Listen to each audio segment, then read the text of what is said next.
What is the word? It is Lord Third, your number one trash player, aka the Garbage Good, aka Jackie's Bay, aka I don't know why and in what world you think that Idris Elba can't do anything.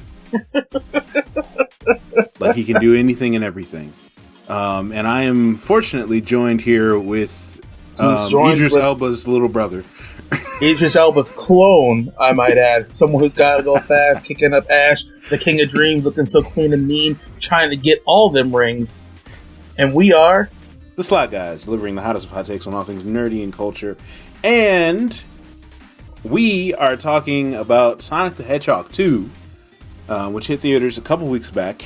But we were excited to see it, and we were excited to talk about it nonetheless. But for those of you that do not know, Sonic the Hedgehog 2 is the sequel to, I don't know, what was it? Sonic the Hedgehog? 2019's Sonic the Hedgehog. The film based off of the video game series, which was surprisingly really good and well received. I have no qualms about saying that this is probably Sonic the Hedgehog was the best video game movie ever made.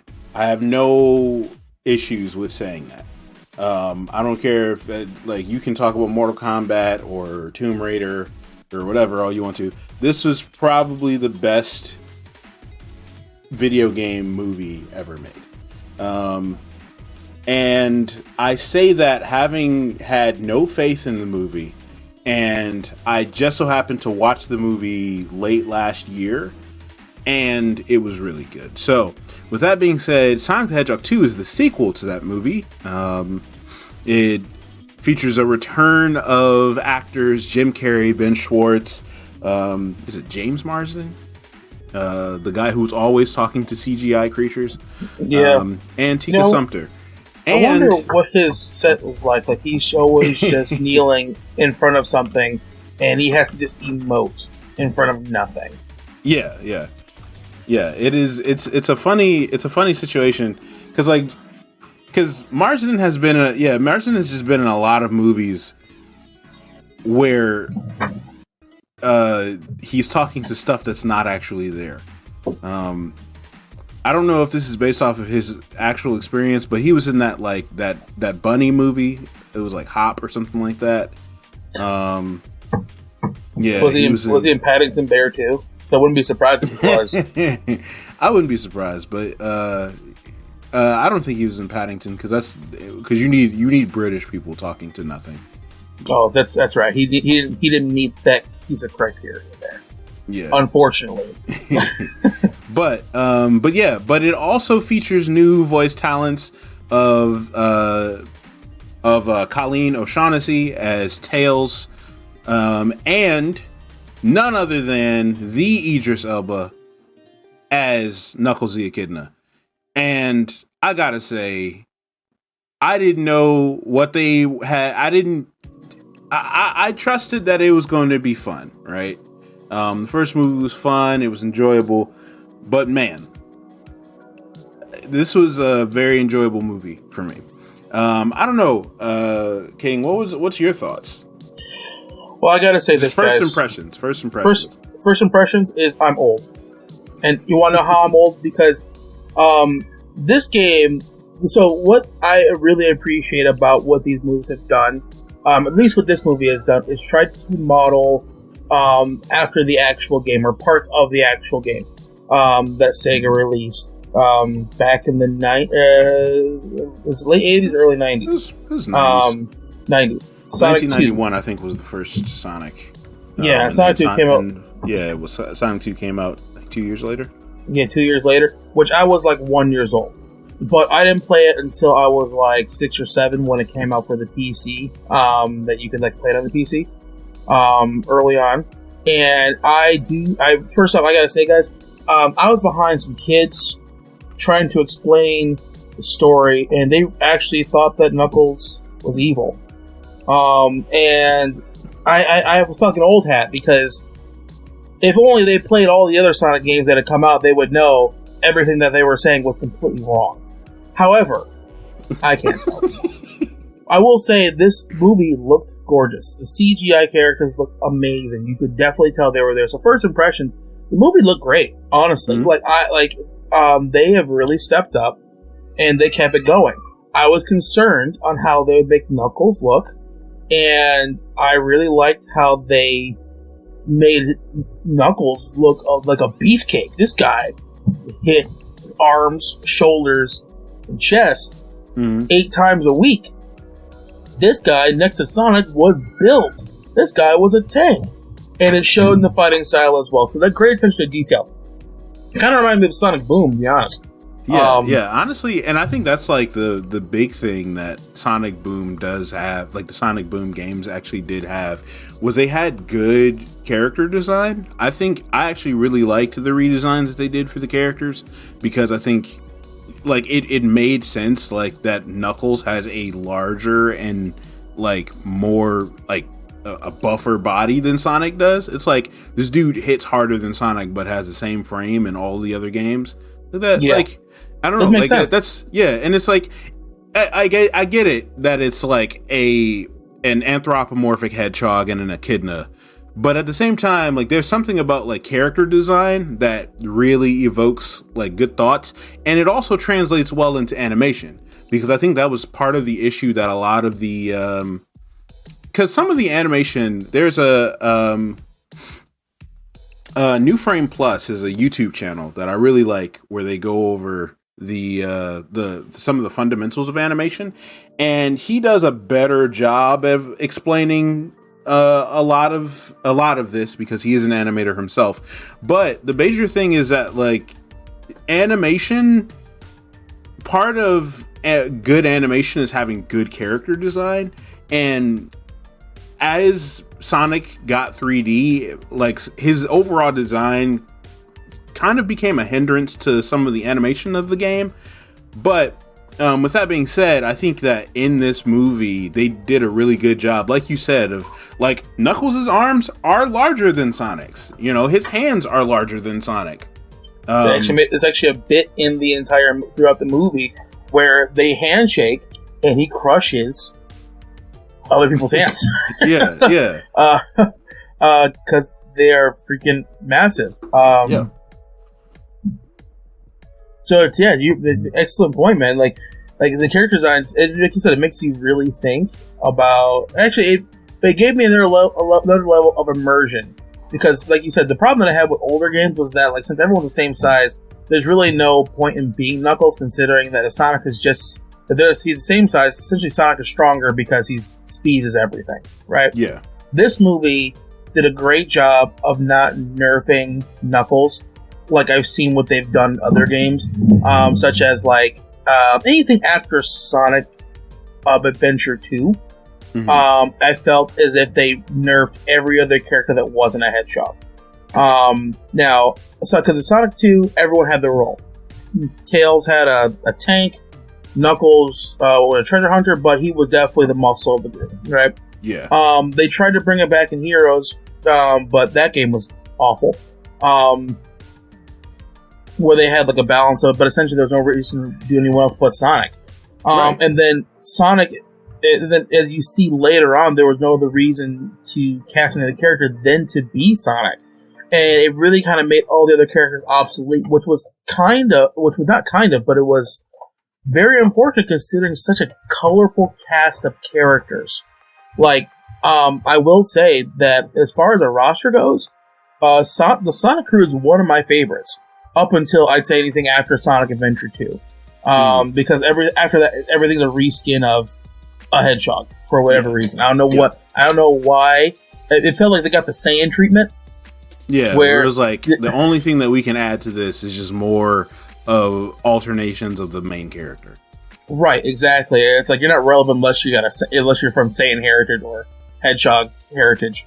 And Shadow being really the only exception, because he's supposed to be a mirror of Sonic. So that one made sense. But you bring in Silver, I'm like, what the hell is this Trunks looking ass? Come back to the past and save me from the androids looking ass. Like, and you know what would have killed me? What if Shadow was Silver's father? I would have lost it. I would have threw my damn controller. And there's probably some fan fiction out there somewhere where that's actually canon, where Silver is the son of Shadow, and he died. I don't know how that would work, but that storyline didn't work anyway, so they could have wrote that in there, and no one would have cared. But what a colorful cast of characters! And let's talk about Idris Elba, the new character Knuckles, and his backstory. What do you think about his backstory? I think it fit pretty well. We saw the echidnas in the first movie, so I think that was part of what I liked in. That's one of the things that I really liked in the series, and this was something that I didn't put together. I didn't even put together in the first movie, but I didn't know they were echidnas. Had no idea. Yeah. Well, the other thing is that, like, so in the very first games in Sonic the Hedgehog, there are actually like some temples where you see like bird images in some of the blocks and things like that.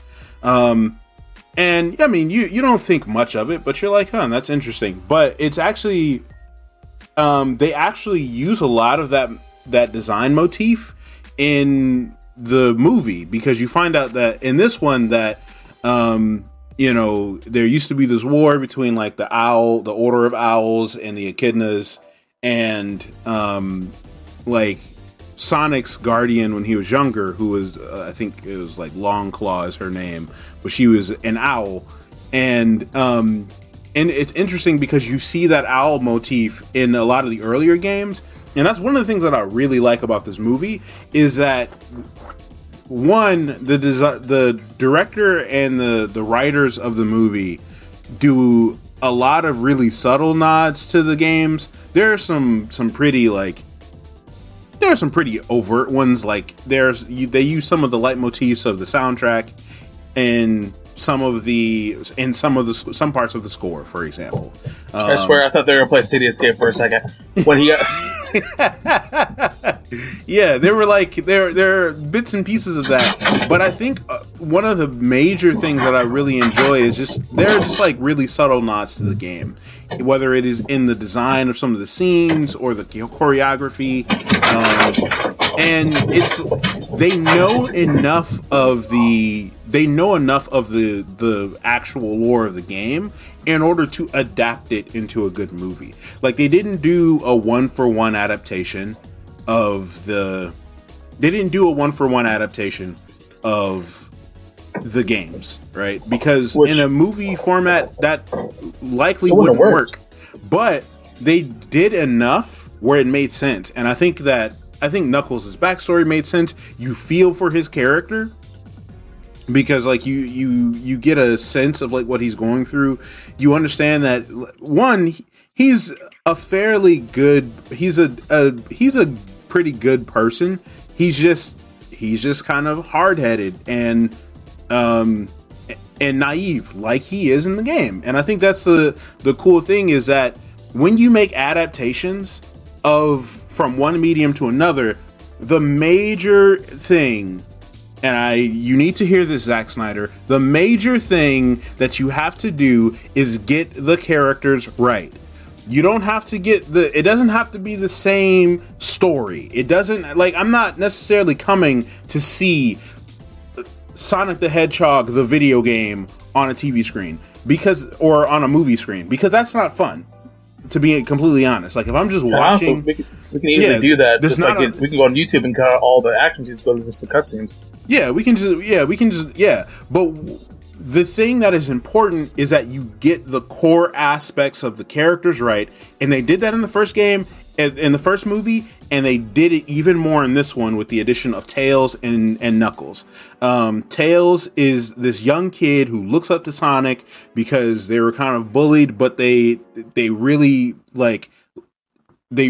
idolize Sonic.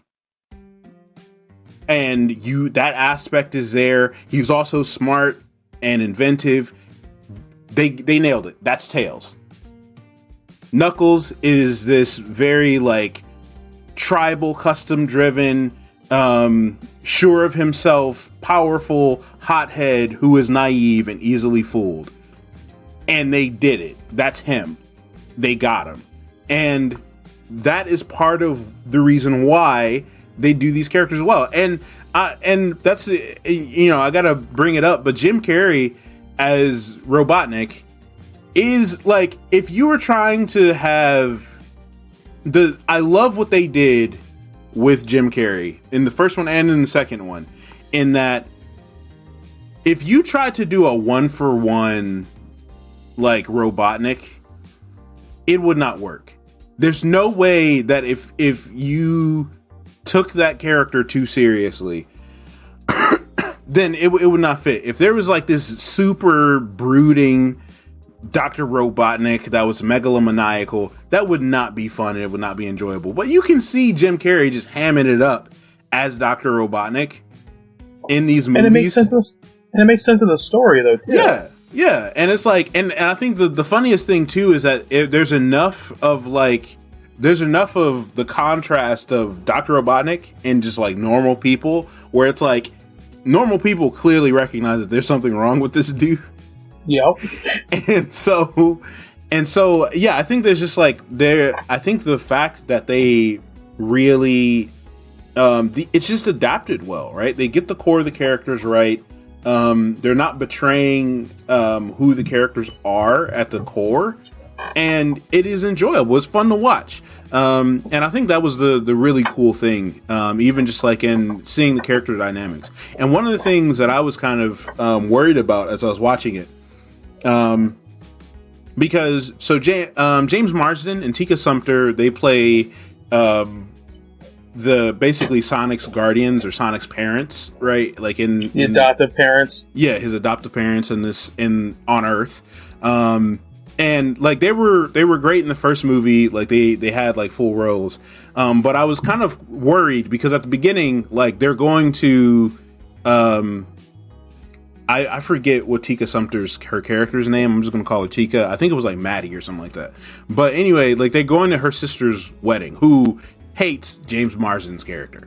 Like and she is, and let's be clear, she's absolutely justified in that. Yeah, she's absolutely justified. Yeah, she has every reason to hate this man. So they're going to her wedding and everything, and I was kind of worried because like there's a whole sequence of them leaving the house and Sonic will be home by himself. I was kind of worried that they were basically just kind of like, yeah, they're just gonna be, this is their excuse for them to not be in the movie. Honestly, I thought that would be very bold for them to do that. They're just like, okay, look, we got to get them out of the movie somehow, and wedding. And I'm like, that's bold, movie. And I don't know if, honestly, they probably would have saved money to do that. You know, they cut their checks down. But it might have, yeah. But no, I'm with you on that one. I thought they were not going to do the movie at all. And I was like, oh my gosh, they literally said get out. Yeah. And I was glad that it was actually all connected. And I thought that was cool. As much as it was kind of like silly and contrived of how like the Master Emerald just so happens to be off of the coast of Hawaii. So that's what I saw. That I'm just like, really.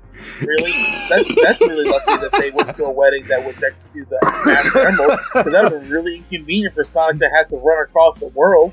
Yeah, around halfway to getting there. Oh man! They just so happened to have their wedding 5 miles away from the island that the Chaos Emerald is on, but I digress on that point. But the thing is, like, the rest of the movie. Well, I mean, you could go ahead and speak your piece on that, because I don't have a lot to say about that. But you go ahead. I mean, I really don't. I mean, honestly, look, because here's the thing about the movie: it's a kids' movie.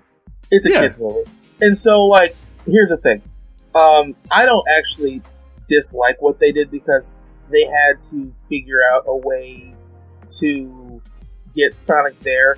What I'm happy that it wasn't a last minute thing to where, hey, where are you? Oh, I see a green light, and then he throws the ring over there. It was set up at the beginning of the movie that they were going to be on this island. Exactly. And so it didn't feel nearly as contrived, but it's a kids movie. It's like, oh man, I think they were the best way they could have. Yeah. Just using that, because honestly, I didn't know how that was going to connect until, the Master Emerald showed up, and you're just like, wow, I see why you sent them to Hawaii. And all of a sudden, it's a whole gun conspiracy. Huh, that sounded weird for my mouth.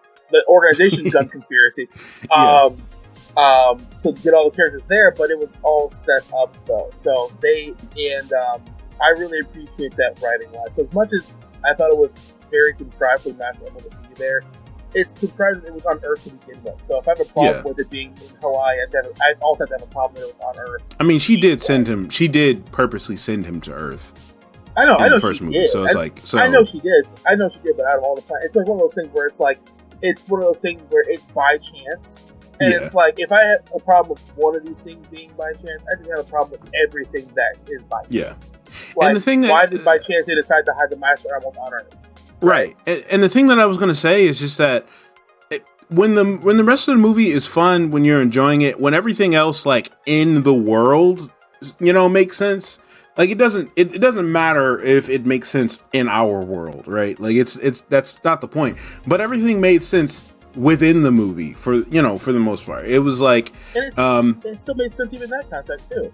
Yeah, and it's not, and the thing is the major thing is it doesn't not make sense, right? Right. It doesn't not make sense, because if you're like, wait, how did he end up over there? Or like, wait, where did that power come from? Because that's what you see in movies like Morbius or Suicide Squad, where like stuff is happening and you're like, Justice League. Or Zack Snyder's Justice League, where you're like, wait, how did he know that was going to happen? Or like, how did he make, it doesn't, that was the thing. That's the thing about these movies is like, we're not going into it looking for it to make perfect logical sense in our world, but it makes sense in that world, right? The movie that I'm watching, these are the rules that are set up and this makes sense. Or this is logical, from a basic standpoint. Like you saw this and so you made a conclusion and so you acted on it. That's what you're watching. But the thing that also throws you off is when something does not make sense in the world. That's the thing. And we didn't have that in this movie, and I think that was part of the fun. And like that's not getting points. You just lose points if it just didn't make sense. Because this is good writing. You're expected to be a good enough writer to make it so it doesn't take you out of it. I mean, that's what made the first one so good, was everything was internally consistent, especially with the characters. Like, they set up very early on the rooms from transporting if you visualize it, right? They did it in the first movie, and they called back to it in this movie. So, it's totally consistent. Even the powers. Sonic can't just run infinitely like you feel like he can in the video game. You feel like he can run forever. No, but they gave him a limit as well, and everything in there is totally consistent, which is why it makes the movie that much more enjoyable. So that when things like the Master Emerald appearing off the coast of Hawaii, where so happened they had a wedding, we've already established her sister. Her sister was very single in the first movie, looking for a date. And then, in the second movie, she's getting married. Totally consistent in that, right? She's getting married. He gave him a ring at the beginning because it was their trip home. Mm-hmm. They didn't surprise us with, I grabbed this earlier when you wouldn't look. It wasn't an ask, but it was, hey, they set up, these rings do this, here's a ring gets you there, this ring's supposed to get you back. So when we got that, it was great. The only thing that was totally consistent is, how do you not know your phone's not on vibrate? That was the exact same thing that I leaned over and I said to my lady, I was like, wait, who goes to a wedding and doesn't put their phone on silent? Who doesn't? Who doesn't? And then who has to go off multiple times? Exactly. That's the thing.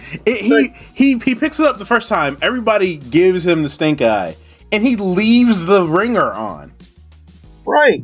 I know that you're the sheriff of of a small town in Washington, but bro, there's nobody that would be sitting there at a wedding, especially when you know good and well the woman who is having this hates you. Like, you are not going to sit there with it. You are going to go out of your way, but plot needed that to happen. And that's where. And here's the other one that got me. It's the same scene, by the way. He had to punch. What's his face? Jane Borden had to punch. Shamar Moore. Shamar Moore is in this movie. Everyone, if you know who that is, Shamar Moore is in this movie. Mr. Steal Your Girl, and he had to punch him to get the ring, and I thought that was excessive because he went up there all calm, telling you the ring, and then instead of just grabbing for it, because the guy didn't. No. Here's the thing, bro. Just take the ring that is his and give it to him. Exactly. Like I know. That was what I was sitting there thinking. I was like, bro, you did not need to punch him to get the ring. All you needed. He only was explaining the situation like, hey, I actually took the ring by accident, like a trick on your niece. Here's the actual ring, because he had it in his hand. Right. And that's what upset me. He's like, I need this. I can't tell you why, but I need this. Okay, way to make this way more complicated than it really needs to be, because everyone thinks you're being a dick right now. And then he goes off and punches him and says, I'll apologize later. And he just goes to the straight up punching him. I was like, you didn't even want to try to give the ring that you stole back to get your ring back? Yeah. I was like, okay. But that needs to happen, and this is why the sister is rightfully hateful of James' character, because he's an absolute dingus. Yeah, because he's an idiot. Like, because the punch was unprovoked. The punch, he didn't even try to take the ring from Shimura. Like, he didn't even try that. He didn't try to take it. He went like a little into and Shimura's like, no, dude. Like any other husband getting married would, like, you're taking the ring. And the 30 seconds it took to go back and forth, he could have said everything we just said the entire time. It's almost as bad as when we talk about the Zack Snyder movie, Batman v Superman, when Superman could have easily just grabbed Batman and took him somewhere private and told him what Lex Luthor was doing. But didn't do that. So, I mean, it felt the same way. But as far as plot contrivances, those are the only two things. See, that's the thing. James' character, he's been my least favorite. Actually, Tika's my least favorite character because I can't imagine a woman being so positive about all the stuff that's happened in her life with that man, and I just find it very hard to believe. But that's just me personally. I think that's just me personally. Like I don't want to hate because love is love, but she's almost too gun ho and accepting. Look, bro, no, bro. You've had a blue hedgehog from another planet that jumps around through rings, living in your attic for the past 8 months. Nah, I think that's the thing. That's the thing that I hate about movies. The opposite of that, when stuff happens in movies and people are like, "No, that's impossible, bro." Like the phrase "that's impossible." Yeah, the phrase that. Yeah, in Stranger Things, right? Like, and maybe not the first season or maybe not the first movie, but no. This is what I'm saying. The thing that I hate is when you're in season 3 of the show called Stranger Things, where Stranger Things have happened, and you're still saying that something is impossible. No, that line should not be. If you are a writer of a show or of fiction where you are writing the same characters from like the first volume or the first episode or for the first season or the first movie, and you're writing them in a later version, in a sequel, in a follow-up to that story, the phrase "that is impossible" should not come out of their mouth when it is basic stuff that is not as strange as what has already happened, right? Like, bro, if I saw a 90 story monster come through my world, and then I see a monster that's the same height as me, I should not be like, "Oh, that's impossible." No, there can't be a monster that looks like me, because I saw that 90-story monster last week. The words "that's impossible" should not come out of my mouth. So I had no problem. Like, I love the fact that like James Marsden and Tika Sumpter's character are just like, okay, that's just how it is. That's just what it has to be. Just roll with it. I guess, when you put it that way, I see more of that. And maybe it's just because I find her smiling all the time, and I'm like, nothing bothers you. Like, nothing bothers you. And honestly, we all need a person like that in our lives. And, I used to be that. And maybe I'm just a little jealous because I'm old now, and that used to be my love, and now it's somebody else. Because I sat through this movie, and I thought about it, and I was thinking to myself, I was looking at my watch. I was like, man, this is what it must have felt like when I saw this last time with the person I was with, because they weren't feeling it, and I guess it's part of me maturing. Because some of the stuff it's a children's movie and did a great job. Like when Sonic gets the god powers with the chili dog, the child in me cheered. The adult in me said, "Really? You couldn't pay off the mortgage? You couldn't." Sonic doesn't have a mortgage. You couldn't clean it. You couldn't clean up the city. You couldn't.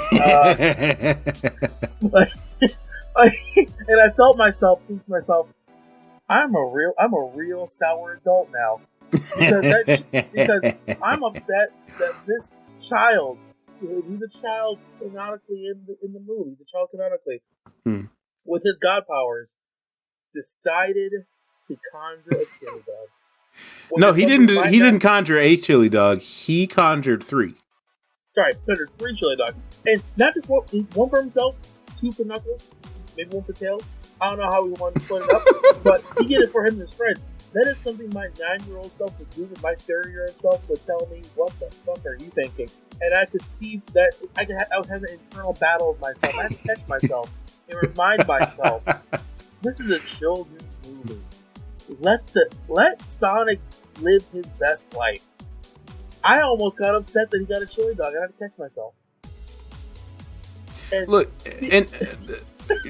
look, the thing is, and my thing is, like, man, I'm watching this as like a 30-year-old, and I knew exactly what it, like, I knew it's a kid's movie, so none of that bothered me. That was actually funny to me. Like, it's supposed to be funny because you are not the cynical adult. You're not. You haven't crossed over to the dark side yet. You're getting there. I'm cynical when it comes to like everything else. I'm cynical when it comes to like Tetsuya Nomura and like whether or not someone will actually like ever finish like any good shows. I'm cynical on whether or not One Piece will finish well. I'm cynical on a lot of things. But if you sit me down in a kids movie, I'm going to recognize that it is a kids movie. Now, of course, I'm going to probably crack a couple of jokes. I was sitting there cracking a couple of jokes with the lady third as we were sitting there in the theater. I was making those jokes, you know, like, and it was fun, and it was. But I think the other thing that was enjoyable for me is that the only other, because we're at this point we're a couple of weeks since the premiere date, so Sonic the Hedgehog has been in theaters for a couple of weeks. A lot of people have gone to see it. People have enjoyed it. And so by the time we went to go see it, we saw it in the middle of the day on a Tuesday. And so there was only one other group of people there. It was a man and a woman, and I assume was their child. And first of all, the child was very cute because they had like it was like a frog hoodie. It was raining today, so like the kid had like a frog hoodie with like frog eyes on it, and was so excited to be at this theater. And so I remembered what it was like going to a theater with my parents, and just like the joy of watching this like wild movie of like, and sometimes it's a character that you know and love. Sometimes it's just like, oh, who is this blue thing that's like running around making jokes and eating chili dogs, right? I remembered what that was like. And so as I was sitting there watching the movie, part of me was like, man, Winston, am enjoying this both as an adult but also as a kid at heart. But in the same vein, it was like, I really hope this kid is also enjoying it. And so for me, like even like there was plenty of like humor for like adults. There was a joke about Vin Diesel and The Rock, and that was fun. that was fun. Especially given the most recent news that the director of Fast 10 just walked off the production. But yeah, there's a joke in the movie where they're like talking about the war between the owls and the echidnas over the Master Emerald, and it's like they've been at war for centuries, and Sonic is like, man, just like Vin Diesel and The Rock. And I audibly guffawed in that movie theater because that killed me. And there are a couple of other ones that were really funny. It was good writing. But again, it was also for kids. And so, yeah, I'm not going to lose sight of that. I'm not going to be the person who watches a Transformer movie and complains that there isn't a romantic subplot for Optimus Prime. Like, nobody cares, bro. I'm here to see cars turn into robots and fight each other. That's all I want to see. That's if I pay for that ticket, that's what I'm looking for. Those movies make a ton of money, like a ton of money. They absolutely do. Because that's what people are going there for. So the minority of people are looking at this stuff. What are you doing? Like one of the parts that I thought was absolutely hilarious to the subverted my expectations being an adult was when they were in the Russian bar. And Siberian, which is more of this. It's a rough place. Mm-hmm. And I thought this guy was going to fight them, and they're going to do some Sonic mischief or something like that. I thought the guy was really good about to beat some ass. But again, it's a kids movie, and they settled disputes by breakdancing.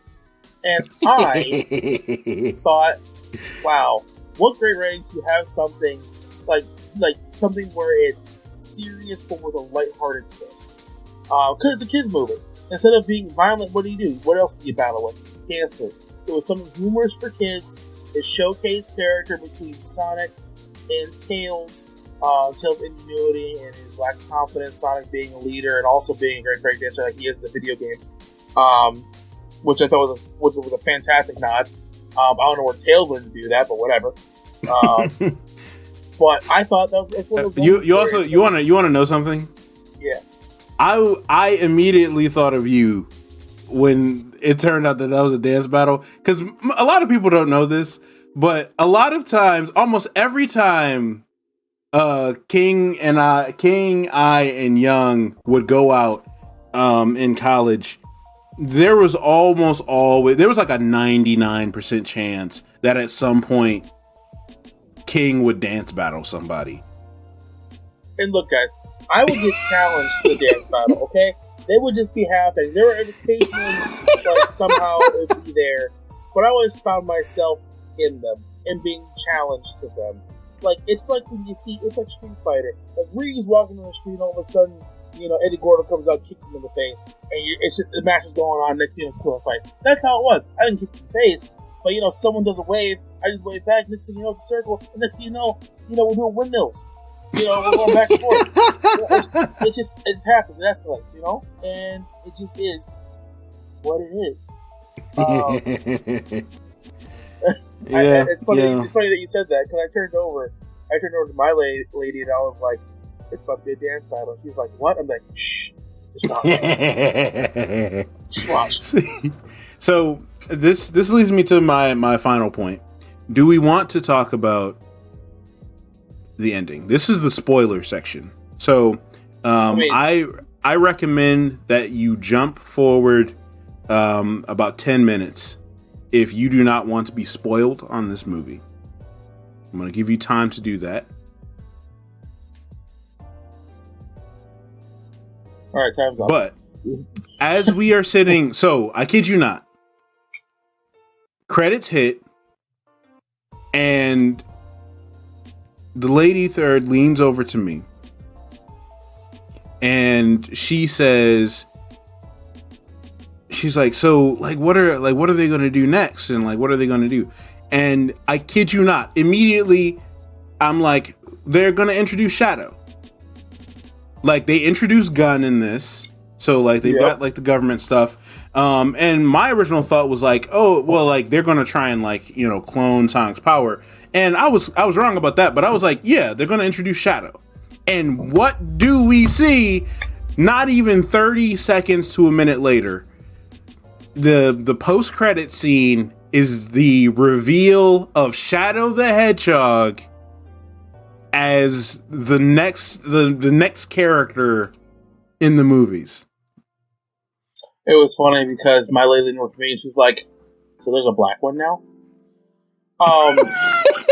And so, because what's interesting is if you played the game, you knew it was happening. You knew it was coming. Exactly. And it's one of those things where it kind of pays to have the best level of time in video games growing up. And I can only imagine how the younger generation feels watching this if they've never been introduced to Shadow or have ever played Sonic Adventure 2, Shadow the Hedgehog, or any game up until anything before or of Sonic 06. I think Shadow was in one or two games after that. I think, but that's still years away from people that are now watching the brand new. And I mean, Shadow has been in recent stuff too. So it's not like he's been out of it, but he hasn't been a focal point since. No, and I'm excited to do this story because because this is one of my top 10 favorite games of all time. Sonic Adventure Battle 2 or Sonic Adventure 2, if you played it on the Sega Dreamcast, is one of my favorite games. I think it's one of the best stories, or at least not more. Well, we're not talking Game of Thrones, everybody. So when I say best story, don't at me in the comments like, oh my god, like you haven't played anything real. Look, I understand. For the time, it was great. It's still great today. So don't give me that. And I'm really excited if they go that storyline. It's a bit dark, but I think if they go trilogy mode, which they probably won't, they could actually, remake and go to a spin-off of this. But I'm excited for them to do Sonic Adventure 2. They didn't introduce Chaos like I thought they might have in this one. I thought they were headed that way. Yeah. Well, I thought it was a little bit. I thought that would have been a little bit much. Honestly, it would have been, and I'm glad they didn't go there. I was worried they were going to do that. I thought Eggman was going to somehow bring Chaos out of it, or when they found the Master Emerald, Chaos was going to show up, and then that's how they bring out Supersonic. But then I remembered that Supersonic was released in Sonic 2, the Sega Genesis game. So that's the storyline they follow anyway. So that was incorrect, right? So, but now that they're using Shadow, I'm hoping that they go. I'm hoping to see Shadow and Sonic beat up a big bio lizard and on the space colony arc, because that storyline was absolutely epic. I don't know how they would do it. I'm not sure if they even should do it, considering that Sonic is still technically a child in this universe, and some of the stuff you have to do is kind of heavy and dark that you have to deal with. Yeah, because Eggman really does shoot him in space and blows him up. So, well, see, my thing is this: I don't think that they're going to go. I don't think that they're going to go the full route of Shadow. I don't think they're going to do Sonic Adventure 2, because honestly, I don't want them to do that. I think that the Sonic Adventure 2 is fine on its own. We don't need to see that on theaters. I think Sonic Adventure 2 was a double-edged sword, because that was when the story started to get a little bit darker and a little bit more intense. And I think because of how well it did and how well it was received, they were like, well, now we've got to make sure that all the stories have this level of weight to it. And it's like, nah, we don't need that. That's not necessary. Well, they kind of pulled it back after a couple of the games. They kind of pulled it back. They kind of pulled it back, but it led them to a very dark place, is all I'm going to say. And so, no pun intended. So I hope that they don't do that. I think that what they did with this movie, they raised the stakes a little bit, right? Yep. They raised the stakes a little bit. And so with that, I think my theory is that, whenever they put the Chaos Emeralds on Earth, they probably had someone probably had contact, or someone had information about hedgehogs and about that power, and so they designed it after the hedgehogs or whatever, like whatever Sonic is. They may not have known about Sonic, but they probably knew about other hedgehogs or about other species that were like that. And so they created and so that's probably how Shadow came to be. I don't think that I don't think that they're going to do the Robotnik connection, because this is a different Robotnik than like we have in the game. So I don't think that there's going to be that connection. But I do think that there's going to be. I do think that there is like someone who, because I think in the post credits they're like, yeah, it was like this. We discovered something from like 50 years ago. So whoever it was, they have known about hedgehogs and like that power for a while, and they tried to recreate it. So like, yeah, I kind of think that that's where they're going with it. But yeah, with that being said, I was hyped when I saw that when they showed it. And I will say this: it looked fantastic. Absolutely. And honestly, whoever's behind the visual effects department, honestly, you guys deserve an award. Because it looked absolutely amazing. It all looked real within the world, especially with them standing next to those characters. I'll make this final point. The visual effects for Shadow looked great. All the visual effects for all the characters looked great. Even the final mecha suit looked great, especially because when I saw it, I immediately thought, is this going to look like Power Rangers? New one, like our vegan Megazord. I thought it was gonna be like look like that, but it looked really good. It didn't look out of place, and the movie looked good. And if they go down this road, I think it's gonna be. I think the movie did really good numbers wise.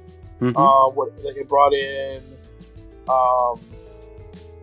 quick numbers here. From right now, box office $290 million, which sounds like a lot of money. I think that's success. I don't know how much money it costs, but that's definitely not a flop. That's for sure not a flop. So, I mean, it's so it hit 323 million worldwide. And I think it was 90 million. Yeah, out of a $90 million budget. Yeah, so a success would have been 180 million essentially. Yep. So this movie doubled that. Yeah. And so but they did it the right way. And I'm excited. I will keep going to go see these movies as long as we keep on this track. The writing was solid. Nothing felt too contrived. The characters were consistent in their own story. They kept the core of them. And even and they allowed the actors to take liberties with it to make a realistic story. Jim Carrey, Dr. Robotnik, I find him being super eccentric, lovable, because it would fit someone like that. Instead of being egomaniacal, he's super eccentric, and I love it. Because, like we said earlier, if he was too egomaniacal, I mean, shoot this guy, right? Why is he allowed to, roam the streets, right? I thought the Easter eggs they put in there, like if there's one scene in the coffee shop where you're going through Robotnik's different outfits that assistants preparing for him. One of them is the Eggman suit. It's very quick, but it's there, and I love that. These little Easter eggs. But it's they kept it realistic to the world, and I love that. It's really consistent with the world. I love that. It's a kids movie, so some parts are super silly, but it keeps kids engaged. So I respect that, but it also kept me engaged as an adult. So Sonic 2, I think, was a great success. I'd give it a passing grade. I recommend it. If you have kids, if you're a video game fan, I recommend it. If you have no idea about this series, give it a watch, but I can understand if you pass on it, but know that you had no childhood, and I would love to speak to your parents. So that's all I have to say on that. Great movie. Go see it. Idris Elba did it again. Yeah. He's Idris Elba. So what's your rating out of 5? Out of 5, I'd give it honestly a 3.5. Okay. Almost. I don't know. I'm going to 3.5. 3.5 because it was solid. The movie was solid. 3.5 is solid. It's a solid movie. Not for everyone, but it was solid. Made money. Visual effects are great. Some parts I'm mad about, but that's because I'm a cynical adult. The movie wasn't. It's just, just what it is. What about you? Honestly, I would give it a 4 out of 5. I'd give it a 4 out of 5. Like, I knew what I was sitting down to watch, and I thought that, and it delivered on that, right? I had fun watching the movie. I don't think that there was like, I think there might have been like a lull at some point in the movie, for maybe like 5 minutes, maybe. But I don't know. I enjoyed it pretty much from the get, and yeah, I mean, I thought it was pretty good. Yeah, I thought they did a good job. It was solid. I will say this part. I will say one of the things that I thought was really good was that we talk about raising the stakes. Sonic having to risk his life essentially cross the water and almost die. I thought was a very powerful moment. I thought he did die, considering the screen went black. Yeah. And I gave the movie props. I was like, okay, movie, you got me. I felt something. My cold heart just beat a little bit. I felt genuine concern. I didn't care for the fact that he ended up on the island, alive. Yeah. I thought that was a little cheap, but you know, again, that's my cynical adult. Yeah, I was like, he just ran into the middle of the Pacific Ocean. I don't know how he showed up alive. But it was crazy because it was like, it almost felt like 5 minutes later because Dr. Robotnik and Knuckles were only not very far in like the actual temple itself. So I'm like, how much time passed between him drowning and getting onto shore? Because they didn't get that far, considering how long it should have taken for him to actually wash up on shore. But I thought that, I want to make the last point, that was great as a character, and again, Idris Elba stole the show every time he was on screen, and I really hope we get more about this because he was just good. Yeah. So it was good. I mean, if King already gave the recommendations, you know, on whether or not you should see it. So, you know, and I agree with him. So, with that being said, I'm Lord Third, your number one trash player, the number one person that will slap the Sonic rings out of you if you talk trash about this movie. No, I'm kidding. Like, you know, you can like it or dislike it, but I will slap the Sonic rings out of you just because it's fun. If I had the ability to slap Sonic rings out of people, I would, just for the fun of it. But with that, I'm joined. He's joined with Adrian's little brother, the Ranger no better than the Stranger, the Lord of the Rings, and the keeper of the other rings. Yeah, the Ranger no better than a stranger. We're going fast, getting all that cash, and we are. This is a lot, guys, delivering the hottest of hot takes on all things nerdy and culture, and we are out. See you next time. See you next time, everybody.